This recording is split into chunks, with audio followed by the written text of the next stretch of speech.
Friends, today I am going to teach you how to blend images smoother using Adobe Photoshop CS6. Hi there everyone, well it's me, Teacher Kevin, and this time all you need to do then is to sit back, relax, listen, watch, and learn. The first thing that I want you to take away from today is this: you will have good days and you will also have bad days. But you will always learn something more, something new, and you will learn more overall on bad days than good days. You will learn more about yourself, you will learn more about life, love, leadership from different principles, and you will build your character. Well, my dear students, in this world, you must learn to accept life so that the world will accept you.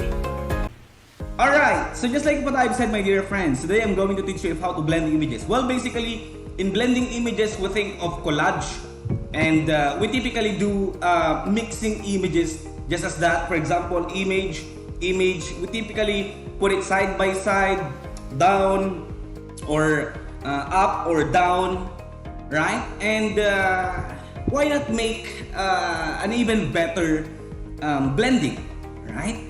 I'm going to teach you the simplest way using Adobe Photoshop, but I'm pretty sure that this one will also work with the other versions of Adobe Photoshop. Okay? So don't forget to like, share, comment, Don't forget to like, share, comment, and subscribe, and of course hit the notification bell for you to get updated with my latest uploads. I'm always uploading video tutorials about computers and more. As you can see, my dear friends, we are now in Adobe Photoshop. Okay, just like what I've said earlier, this one will work in any other versions of Adobe Photoshop. This time we're just simply going to use Adobe Photoshop CS6. Alright, so this is how to blend an image or blend images. First, let's open our first image. Go to File or just click in Ctrl O to open. And open, and we will be redirected to where our images are. So I'm going to use this one. Our first image, there you go, image of a kid who's playing or maybe watching, right? So we'll just wait for it. Okay, there you go. So this is our first image, right? Make sure that you will also take a look at your layer, right? Let's unlock this one. Double click, right? Unlock. Double click, hit OK. Alright, the next, let's insert another image. Ctrl O, and I'm going to use this one, the logo of Mobile Legends. Alright, and we will use this one to blend it. The next thing, let's copy this image and let's put it in our first image. Alright, or let's just then resize this image for a while. How to do it? Make sure that it is selected and it is unlocked. Alright, then click this crop tool and adjust on the sides. Okay, there you go. For us to have a little bit of space where we may put the other image or the image that we will blend, which is this one. So next, let's copy this one. Okay, and let's use our marquee tool, rectangular. Okay, let's use our marquee tool, rectangular marquee tool, and let's select the part that we want to copy. I'm just simply going to copy it all. Ctrl C. There you go. Then going back to our first image, Ctrl V.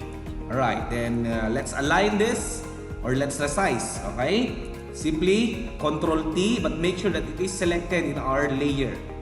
Okay, so let's resize this one for a while, and there you go.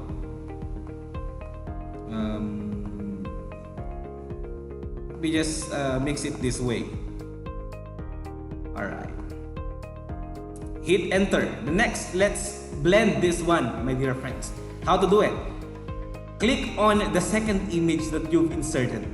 Okay, then proceed to layer.